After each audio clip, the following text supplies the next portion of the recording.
आज बहुत खुशी का दिन है क्योंकि सारे मेरे फॉलोअर भाइयों की दुआ से और उनके सहयोग से मेरे यूट्यूब और इंस्टाग्राम पे 10 के फॉलोअर हुए हैं, क्योंकि आपने भर भर के लाइक किया, सब्सक्राइब किया और शेयर किया है।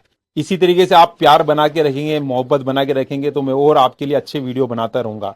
और इस कार्यक्रम को करने के लिए मेरे गुरु आबिद हुसैन गोरी और साजिद हुसैन गोरी ने मुझे बहुत सारे अच्छे कबूतर प्रोवाइड किए हैं।